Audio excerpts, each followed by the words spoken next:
Hi guys, welcome back. This is the Female Esports League Elite League of Legends, and we are currently gonna cast the losers bracket. Hi, I'm Meta. And hi, I'm Iconic. So today we'll actually be casting GGTY versus PORING. Yeah. Right? Yeah, it's a very nice team name, PORING. I really like it. I'm a very big fan of PORING. Oh, really? Yeah, and GGTY, we saw them earlier today. It's been quite a ride. Yeah, there was that mid-GP, a really dominant and lane, very confident in that first rotation pick. A Fiora who just didn't care to not get TP at all, and they just dominated that. So we're actually going to the pick and ban phase right now between GGTY and PORING. This is their last chance since it is do or die. Bracket. Yeah, it's do or die, and whoever wins this would face. Can we get the brackets there? What actually happened in the games in the losers bracket? Because all this time we've been casting the winners bracket, and let's see a story there. So in the winners bracket, GGTY lost to Posse PH, and that's why they were relegated. But we did see that Posse PH won against Barcy, so that's quite a high skill cap that they needed to jump through. And so now they're facing PORING, who did beat Unfaithful earlier. So whoever wins this will face Team X afterwards. Oh, so that there is a chance that we might get another Barcy versus Team X. Yeah, actually. Rematch. Yeah. Actually, if Team X actually beats whoever comes out of this game. So let's go back to the pick and ban phase between GGTY and PORING. And wow, those bans are like right off the bat a Mordekaiser and a Mumu. Quite the target bans on the side of PORING. Maybe since we didn't actually get to see any games of PORING so far today because a lot of games are happening all at once. So you can see like Mordekaiser being banned. That's actually really interesting because you don't see Mordekaiser at all. I wonder why they banned Mordekaiser. Maybe it's a placeholder. Maybe it's just because someone's really good at Mordekaiser. Well, at this phase of the tournament, as Kiara said before when she did compete in these amateur tournaments, you just keep an eye out on all these comfort picks, these power picks of these teams. Get them out of the playing field, as what PORING did with Fiora. We did see Moshi Monster in that Fiora mechanics was quite unstoppable the entire time, even if against a Malphite. Yeah, and again, sa Juwani coming out from GGTY, please, for the love of God, someone pick Galio. For the love of God. No. You don't know what you're missing. We're seeing a gangplank, and it's on Marian Enriquez again. And, Galio. Oh, This they is might pick my Galio. chance. This is it. Please. Are you gonna get it? Oh. 15 seconds. Stop playing with my feelings. Oh, they're not gonna Thank play you. with your feelings. You're gonna see a Galio finally in this, 6th game that we've casted right now. And you know what? We are seeing a Tristana again, and it just boggles me how many Tristanas we've seen in this game, and not in this tournament rather. And it's only worked like 1 or 2 times. Yeah, exactly. And I'm just so happy right now. I can't get rid of the smile on my face because of this Galio. So far, so good. I'm really looking forward to maybe a GP versus Galio mid lane matchup. But Hecarim also being picked up. There was a route with Predator where you go red Raptors Krugs to get your boots, and then level 3 also. So we'll see if that's gonna happen. That's one of the options you have as a Predator jungler anyways. A lot of AD carry bans right now. But Kaisa is still open. Caitlyn is still open. Caitlyn can actually Saya do is still open. Saya as well. But, And all of these champions actually do pretty decently against Tristana's early game. So we'll see what GGTY actually chooses to pick up.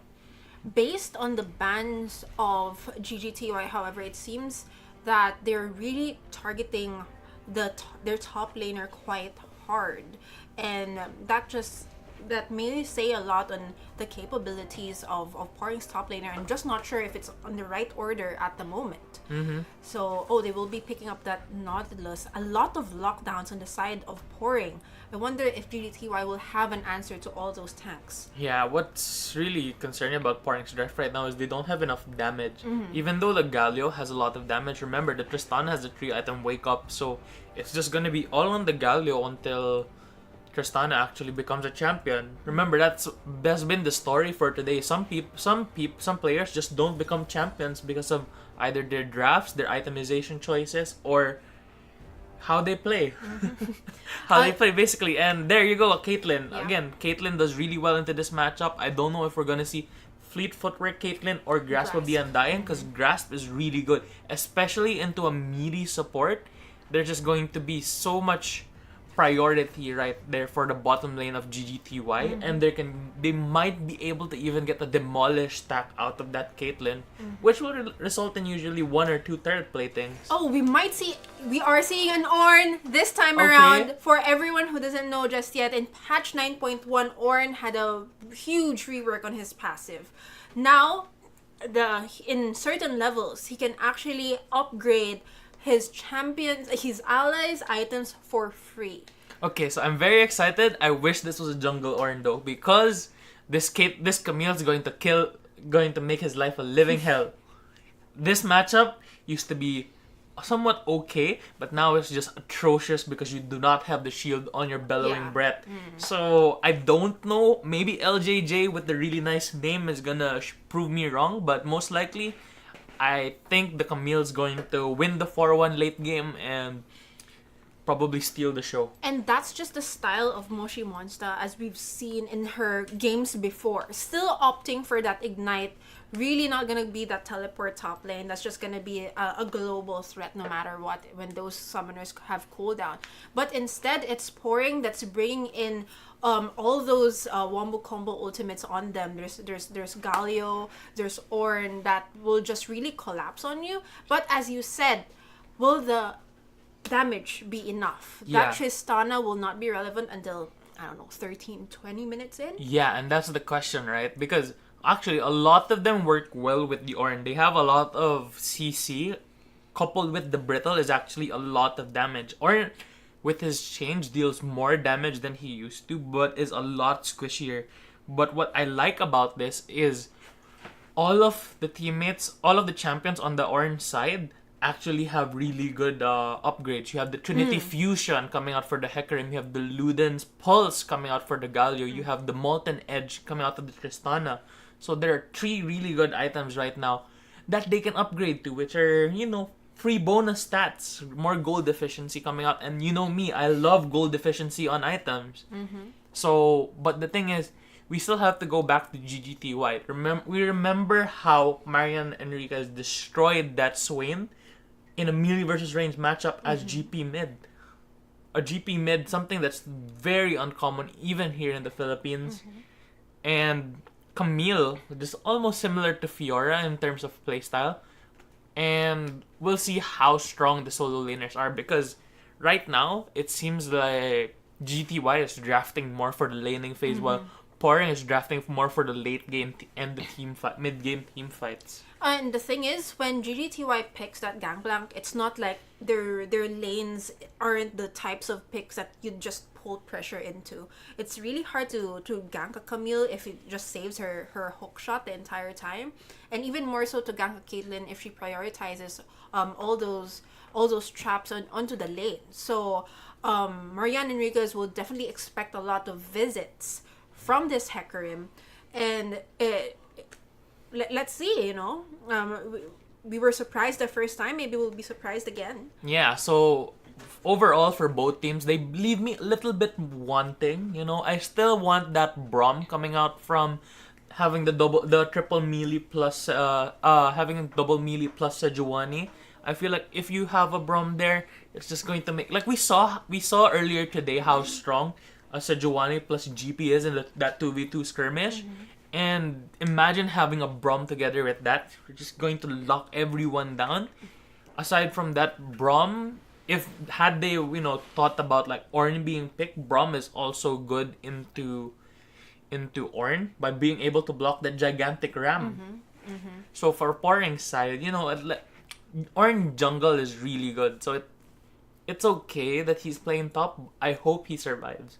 I'm more concerned about the Ornn being able to survive than anything else about this game. Well, we have seen Moshi Monster just being really dominating in the lane. We haven't really seen seen her playing the back foot just yet. Maybe it did happen in the other losers bracket games. Yeah. But let's see this time. But based off how they're composing their team comp, they seem unfaltered. Like they still play the brand of League of Legends that they did the first time we saw them, and that just says a lot in their confidence coming into this tournament and how they choose to almost not adapt. That we're fine like this, and if ever we're gonna lose like this, we do. Yeah, so like the tail of the tape right now, we're actually seeing a lot of similar elements, right? Remember we saw that Suzy saw Renekton game versus the Shen. So it's the same exact thing in the top lane, but you don't have you have an Ornn versus a Camille. You don't actually have that liberty of trading as often as a Shen because you do not have a shield. You do not have Spirit's Refuge. So I wonder how much value can an Ornn get in terms of using Grasp of the Undying procs. And I'm very curious where this Hecarim chooses to apply the pressure, because Hecarim is faster than Sejuani in clearing, so he will be ahead in like 3 to 4 seconds, maybe 3 to 7 seconds. So we'll see how this Hecarim can make use of a tempo lead like that, just by the nature of his champion. But then, if this game stretches as far as 30, as far as 40 minutes, which team are you putting your money on?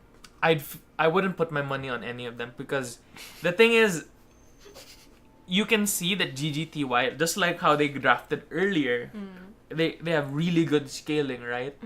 But the thing is, looking at PORING's ultra beefy frontline, they're just like last game, they actually got rid of a little bit of percentage damage. They do not have the vitals of Fiora, but they have the true damage of the precision protocol coming out from the Camille. So it's somewhat similar, but the beefier frontline coming out from PORING is actually stronger now compared to had they run a Fiora. So I'm not really sure which one I would put my money on, especially with the fact that Ornn can upgrade 2 of his items, and then 1 item per each teammate. Well, given how, as you said, there are beefy front lines on both sides of the composition, I guess the difference in carry-wise for their AD carries is how their most of their utility is going to be used very differently. Tristan is better for sieging. Caitlyn will probably better in those extended team fights to just really hold a push with all those traps. Yeah. So, but given that, neither of them are innately equipped to whittle down tanks. So smart buildings of itemization will come into to these supports as well. So we'll be heading into the game in a bit as the players just really get the nerves out.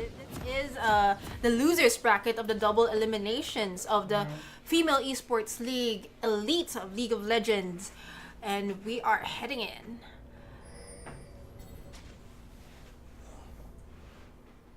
And as you can see, one of the things... Hey guys, we're back. Sorry for the slight technical difficulties. You guys didn't miss anything, really. It's still 5.5k gold for both sides.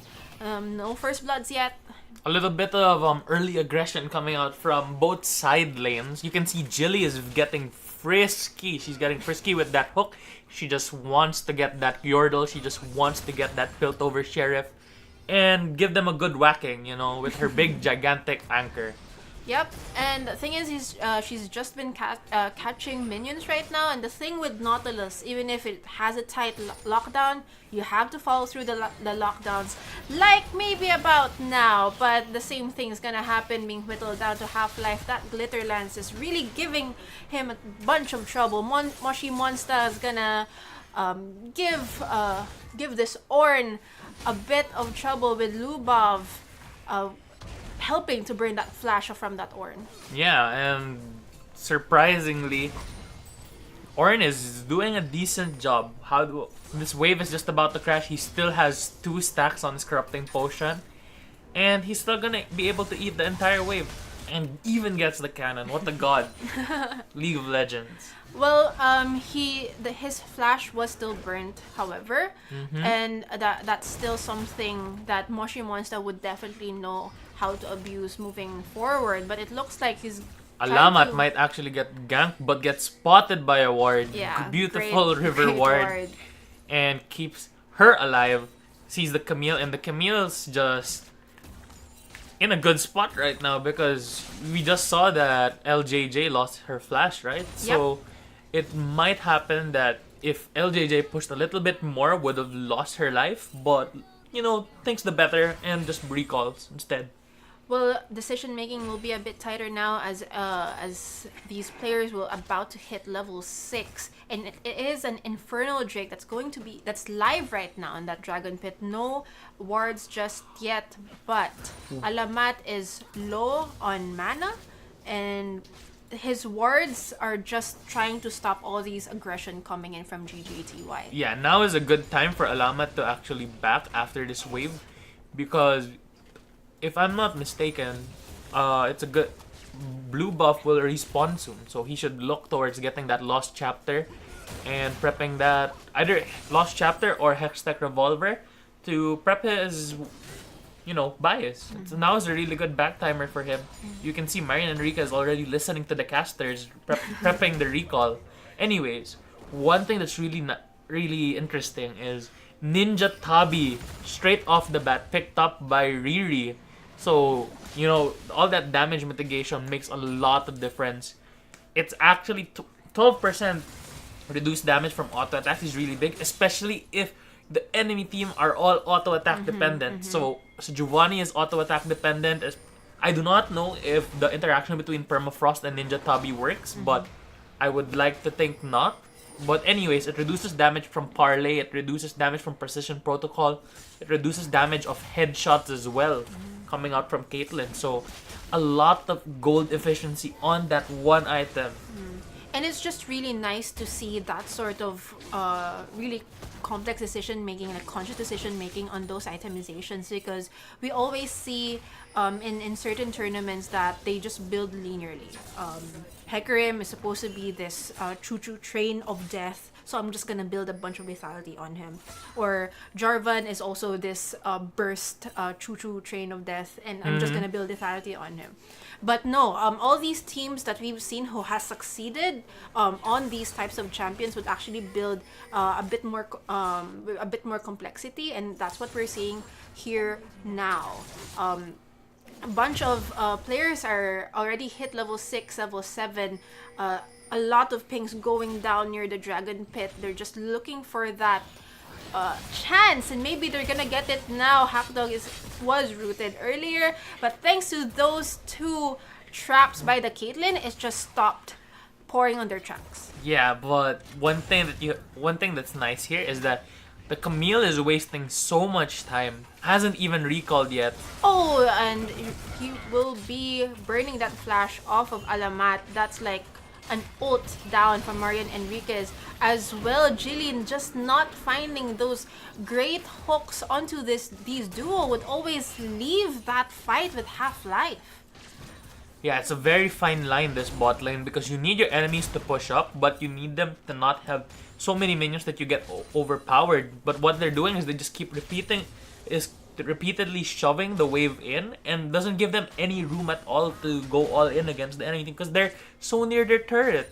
And that's just a shame, because given how they just have so much vision control around the Dragon Pit and near the bot lane, I guess they're just really paranoid when Lubab will just go through a wall or something, but they can't abuse it at the moment. It's not like it's an Ez that can reposition through those traps either.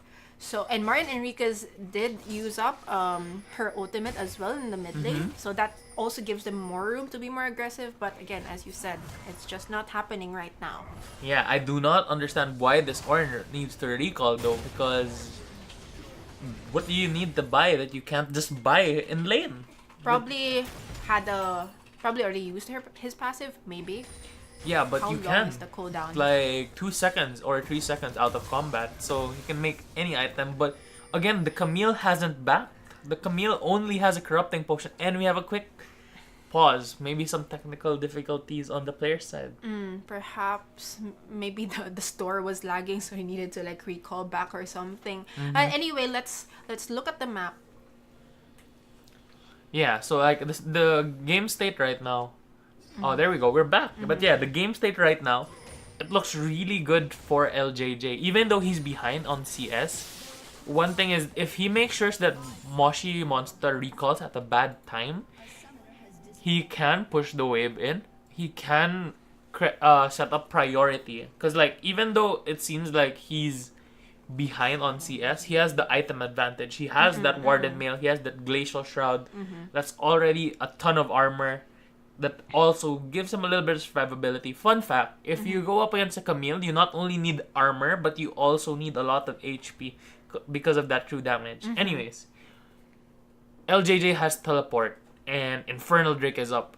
Infernal Drake is the most important objective right now on the map. Even more important than kills, more important than everyone's flashes, more important than everyone's heal, exhaust, ignite.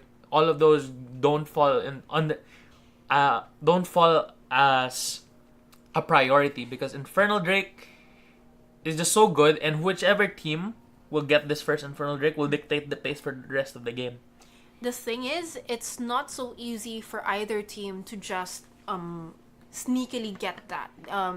Neither junglers have enough damage to sneakily get that by themselves out of the under the noses of everyone else. And if a fight breaks down, it just looks like a 50-50 for both teams because the main damagers of GGTY aren't quite there yet.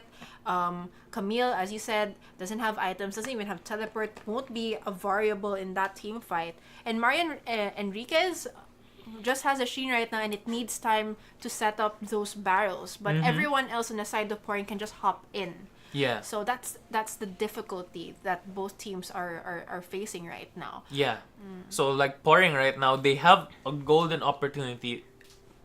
They can set up a dive at bot lane. If you look at the game state right now, Young Goddess shouldn't push it in the wave right now. They should actually be looking to stack the wave, stack another wave, maybe two more. And then you can set up a dive. Mid lane gets priority. Alamat will get priority over the GP 100% just because she's a Galio. And then if you can get a ward in between bot T1 and T2, you can also have LJJ teleport and just have a 5-man gank onto the enemy bottom lane because they've already been hugging the tower for so long.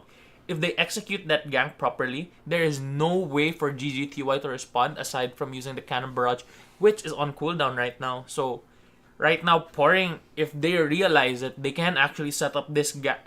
Like you were saying, it would be a 50-50 if they go for the dragon, but if they do this play, that actually guarantees 100% that they win. They take dragon also from that fight, if not also 3 plates on that turret.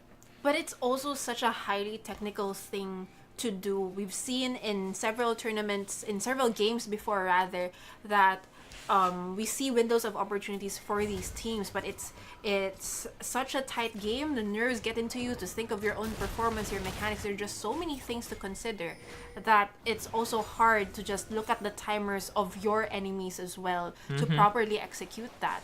And it's dead even right now, 10 minutes in.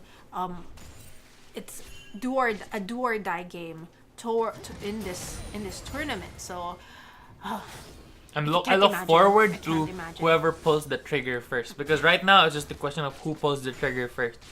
You can see that Camille was already got her recall off, got that Phage, got that Sheen, and we will see what the play is, because I do not like the idea of LJJ and Riri going 1v2 against Moshi Monster, just because that Ignite packs quite a punch and could actually take Riri's life. Riri is very squishy, only has the Ninja Tabi. Remember, you need flat HP as well when dealing with a Camille, especially when she's level 9. She already has max hook shot if that's her skill path.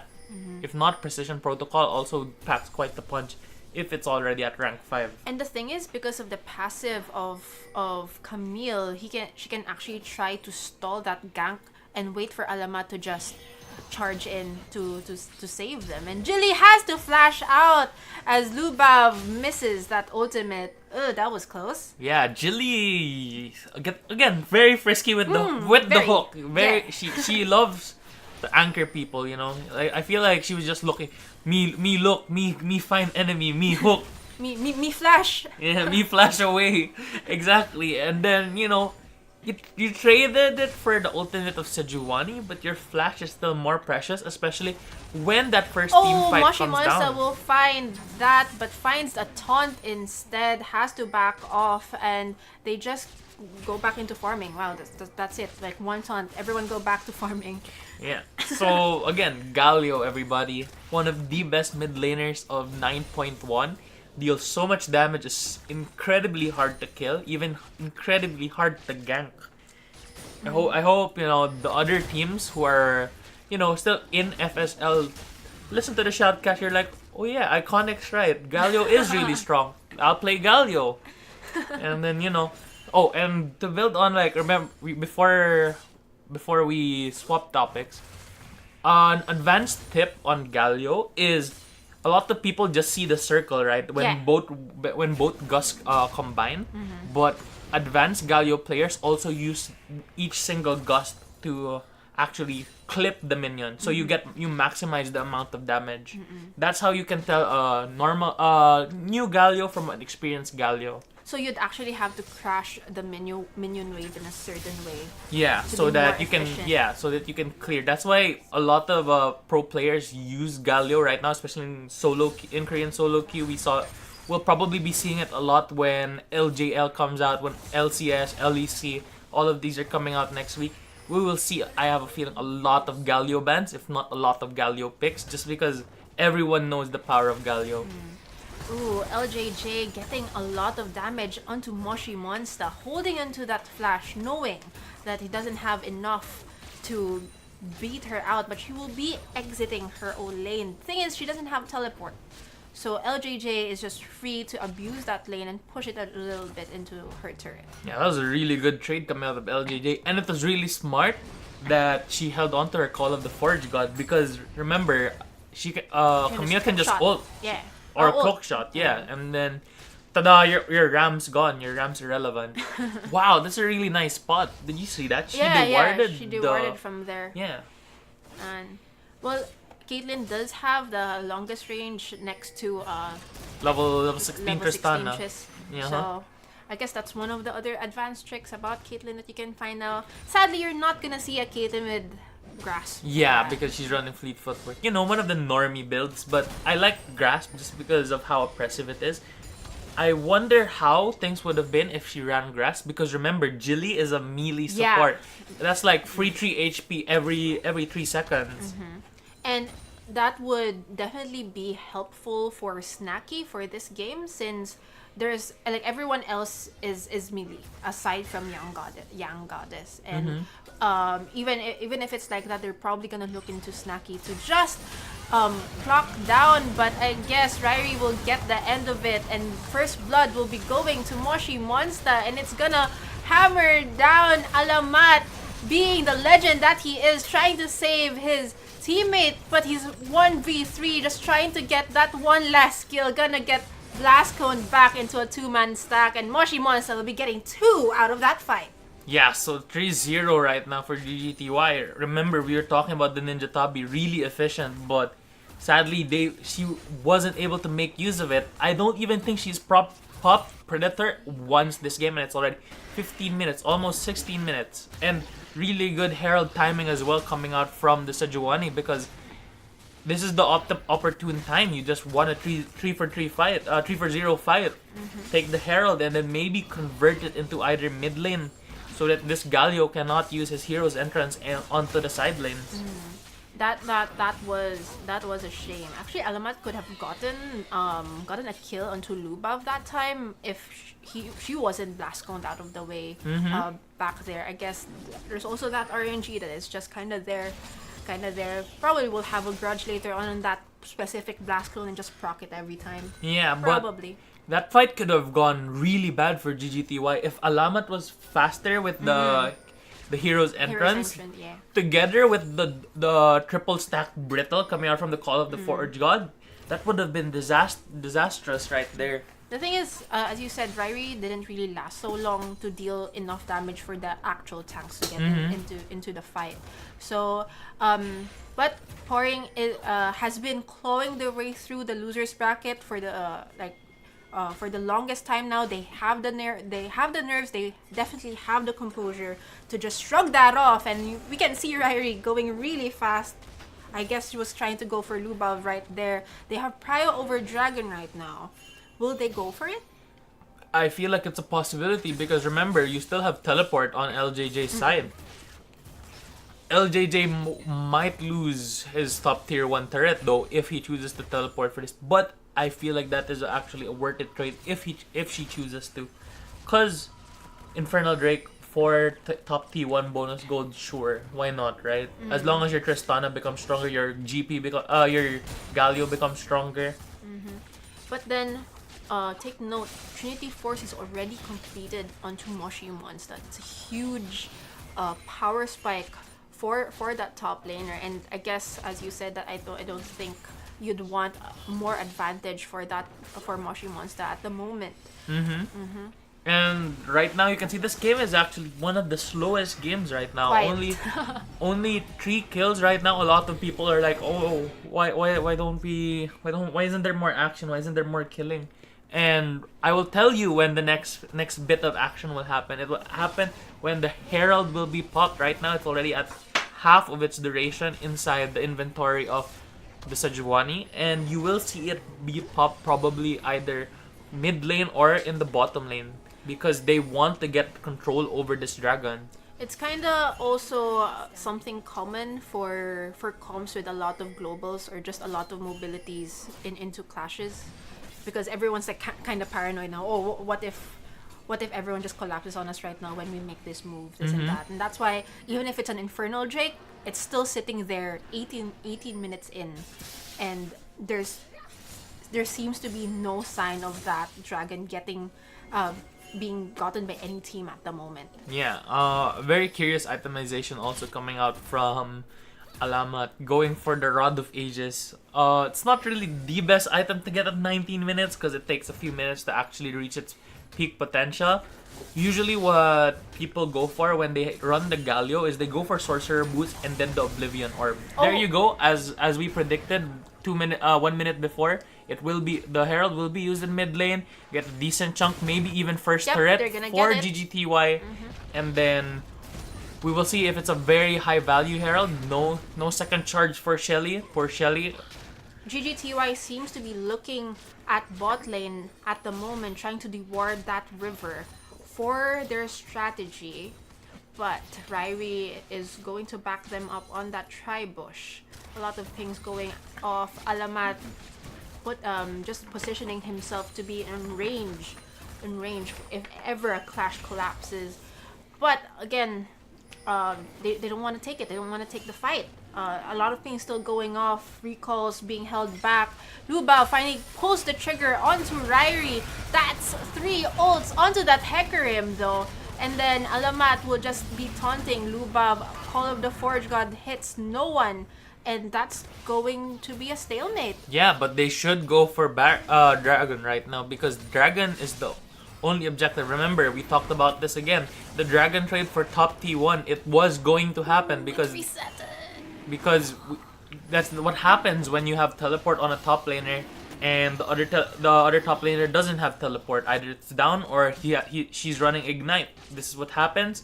But looks like Poring's not gonna get anything out of that teleport play, and it sets them further behind because look at top T1 right now. Camille is about to take it. The time it'll take for LJJ to get there, it's already gone. Exactly. And I guess this hesitance in doing these team fights also goes back to the draft that we were talking about earlier. They lack damage, so unless they're confident enough that the Tristana can be relevant onto these clashes, they will be more and more hesitant taking these fights, because after all your ults, then what? Yeah, exactly. You can rely on all the brittle procs, but you can only get how many brittle procs in a team fight? Maximum of 3, maybe 4 if you're lucky, but that's already, you know, if your enemies are just randomly walking up to you. So you have to pull the trigger sometime soon because your jungler is already 2 levels behind. Your top laner's 1 level behind, your mid laner's 1 level behind. The only shining hope for Poring is this Tristana, who is up by 26 CS right now. Yeah, and the thing is, Poring picked this Hecarim quite early into the draft, so it was supposedly a really conscious decision onto them to put this onto Ryrie, but it seems to be backfiring on them right now. They're just not getting the win conditions they thought they would be getting when they first chose it. Something might come down onto the top lane.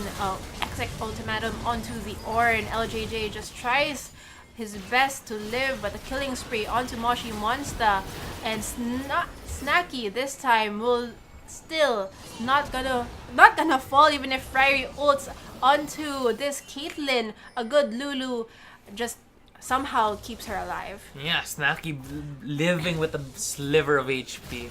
So much aggression from the bot lane of Poring. Like, you can see how the map's divided right now. They actually take mid T2 also, GGTY, going for the inhibitor turret as well. With all these lockdowns by Poring, they just seem to not be getting their kills. And right now, Alamat may be getting a two-man taunt, but again, where's the follow-up damage? It just gets permafrost and they exit. Yeah, because, again, the Irgalio went for the Rod of Ages. Not good itemization, not gold efficient at all, especially when it's your second item. Because during that time, every single bit of gold efficiency that you can squeeze out matters. And right now, you can just see like he didn't do enough damage to the GP, didn't do enough damage to the Sejuani. Even though they are tanky, he still should be able to burst down this GP without any magic resist. LJJ will try to stall Lubov just for a bit before she recalls back into base. But anyway, by the time Poring got their first turret, GGTY already got 4 out of Poring's side. And that's just not a good indicator on how the game has been progressing, and not a good indicator of how Poring has been prioritizing their fights. Blue team just got Infernal just like that because they've opened the map so much for them as well. And take note, this is a team without teleport on their top laner. Yeah. So right now we were talking also about like the 4-1. This 4-1, Moshi Monster is gonna win. Because it's a Camille, it's a really strong carry with true damage versus an Ornn. The Ornn won't have enough sustain, has Frozen Heart, but hasn't even been part of the team fight, so the Frozen Heart doesn't mean anything. It's just a lot of armor, a lot of mana. Again, flat HP is the name of the game. Lubov gets permafrost onto Jilly, tries to get out as much as she can. Ryrie tries to be a good horsey there, but gets exhausted, has to ult defensively.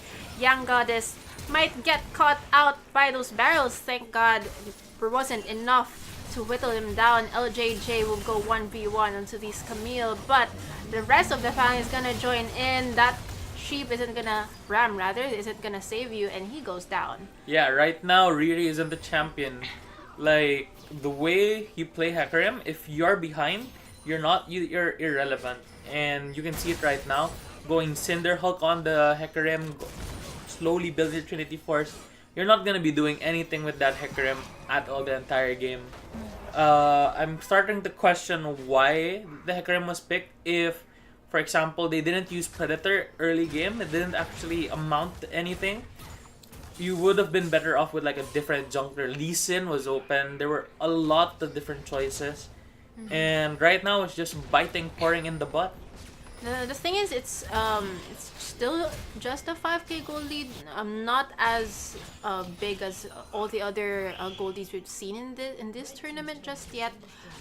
They are getting there though. But as you said, there's some picks that Poring isn't using to the best of their abilities.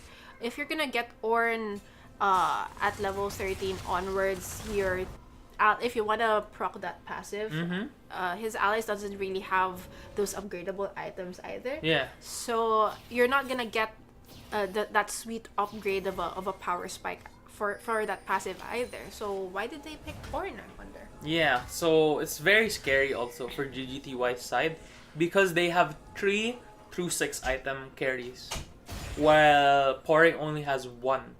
So sure you can mitigate that by having the Ornn upgraded items, but that it can only do so much right now. And even though GGTY is 5,000 gold ahead, remember Infernal Drake, remember the power spike timings as well. The moment this GP gets Stormrazor is also the same time this Caitlyn is going to get Infinity Edge. It's also the same time that this Camille will probably build half of her GA or maybe complete her Ravenous or Titanic Hydra. These power spikes, when combined all together, will just be too much for Poring. Poring still making a lowly effort to try to get item spikes, but it's just effortless. It's just for nil right now. Moshi Monster chunking down LJJ with just 1 Q earlier. If you saw that, just melted through a quarter of his HP, of her HP rather. And as you said, it given now that they don't seem to be so enabled because of the lack of resources, a young goddess, even if she's like the only hope for Poring right now to get back into the game, Jilly isn't exactly the support that can enable young goddess either to just make her survive a little longer. And as like we were talking about like item timings, right? This Galio is going to probably make either a Zonia's or an Oblivion Orb, while Trinity Force is barely complete for Riri. Top lane, I feel like that's going to be a Warmogs, which is a smart choice actually, just because you want to be able to sustain through all of the damage coming out from the Camille after the trade. But yeah, whoever gets to IE first, I feel like will probably be able to win a team fight. But at this point in the game, we can see that GGTY's top laners and mid laners are the more proactive ones, trying to set up fights here. Snacky is a bit relegated into pushing lanes like a good ADC. Doesn't really actually need to join team fights given how ahead the rest of GGTY is at the moment. Another Drake will spawn in a bit, and they're right in position to get that Mountain Drake. So this helps them a lot because their Baron taking is really fast, and this will just make it faster. It will make the margin for contesting so much smaller for Poring. Poring is going to have a really hard time. They even left Snacky alone up top just to push the lane while everyone else was in Dragon Pit. You don't usually do that when there's the Hecarim on the other side. But I guess it just goes to show how confident they are in their control of the map. And also the vision control of Poring is very defensive. Yeah, usually you do that when your AD carry is actually more leveled than their enemy jungler. Like as you can see, Snacky and Young Goddess have just been farming it out. They have so much CS, almost averaging 10 CS per minute, which means that there was a lot of farming, not a lot of action this game. It was more of like a gentleman's agreement where, hey, I'll farm my minions, you farm your minions, and then I'll see you in a team fight.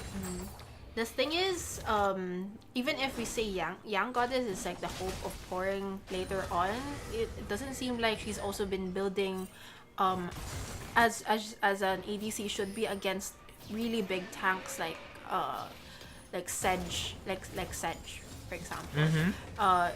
You're not gonna expect to just crit it out against those carries. You'll probably die first until before your crit hits. And again, you don't have, and you can't. Alamat can't just save you with that ultimate either. And you can see again the confidence of GGTY just taking this Baron under the noses of Poring as they scramble to just get resources from in the rest of the map. Alamat will be able to spot them with this Baron half-life. Jilly and Young Goddess actually heading down there. LJJ procs the teleport. Jilly misses Lubov by that much, and LJJ tries to get the jungler out. Young Goddess is still into the game. Marianne Enriquez tries to go ham onto that backline, but dies. Either way, as the GA just procs, giving that Pirate the second life. That's 5-man strong against the rest of Poring. LJJ will get Lubov, but he will slowly but surely fall, as well as Moshi Monster is on a rampage. 403 onto that Camille and a double kill onto Marian Enriquez as well, and that's an ace to the side of GGTY. Because the Camille actually chased down the one straddler there. And you can see Marian Enriquez just solo killing Young Goddess, just diving the backline. Remember, we saw it earlier. Marian Enriquez going for that Jinx, going all crazy-eyed, just wanted to kill that. But at least this time, He had GA on. this time Marian Enriquez got the bacon, got the little yordle, and pretty much won them the team fight. Definitely, because if you wanna win, definitely if you wanted to win that team fight, given how low everyone's HP was going down after all the ults have been procced, you don't want Young Goddess to just have those passive procs onto her, and that was all thanks to Marian Enriquez. And the thing is, it doesn't have GA now, and if that happens again within that short period of time, Young Goddess will probably be able to do a miracle play once again, but all of her summoners are burnt just to trying to survive that clash. And going back to what I said, Jilly isn't the best support, doesn't have the best support pick to protect a Tristana from these threats. So, not sure what Jilly can do to really help Young Goddess. Yeah, right now it's like the light and the end of the tunnel is just getting dimmer and dimmer for PORING. They're slowly dying out, and PORING, I don't think they're utilizing the Ornn a lot. Like you said, the items haven't been upgraded even for the Ornn. And even the Molten Edge hasn't come out. I don't think LJJ knows how it works. Oh, Ryrie getting spotted out and just goes unstoppable for Marian Enriquez. But it looks like PORING will get some kills now, and gold. shut down onto that pirate goes to LJJ. Is that what they need to get back into the game? But I guess not, seeing as Moshiwasa is just on track, split pushing. Snacky still alone in the mid lane, still untouched for some reason, and Alamas is just trying her best to just stop this aggression from the rest of GGTY. Yeah, and just sad because you don't want that 1,000 gold bounty to go to your top laner when you want it to go to your AD carry, who's your only glimmer of hope. So like, if you had that 1,000 gold onto Young Goddess, you'd already have a Last Whisper ready just to melt through the armor coming out from the Sejuani. But instead, that 1,000 gold bounty of Marian Enriquez went to the Warden Mail of LJJ. That is unfortunate, and now GGTY will just try to shrug off that last clash and getting this Ocean Drake now, almost completing all the elements of the Drakes at the moment. But Alamat does have her Roa stacked. As you said, may not be the best items, but at least it's hitting where she wanted it to be. And well, let's see if LJJ can go back into the game, seeing as how she's also slowly completing her key items to be that A Thorn Mail unstoppable also becoming an option for LJJ. What I've noticed actually is Riri selling her Stinger, giving up on the Trinity Force, and actually just going for Black Cleaver. Now that was kind of forced. Jilly got polymorphed before she can get out, has to burn that flash. LJJ with a good dash out of that danger though. 2 ults burnt on the side of GGTY as they try their best to get this turret off of PORING. Not much wave clear for them, and this is gonna go down really fast. Those traps just going down left and right, and another turret gets destroyed elsewhere. 2 Nexus turrets down. Marian Enriquez really doing really it for fed the up right team. now. Just like, I'm just going to end this game myself. You guys can do whatever you want, but I'm going to 1v5. This is 1v5 gets the Nexus turret. Moshi Monsta, even if she has the GA, just tries slowly but surely getting that inhib instead. But no, It was still an inhibitor though. So yeah. even though you give up a little bit of gold, you still get the inhibitor. It puts the enemy down for a couple of minutes.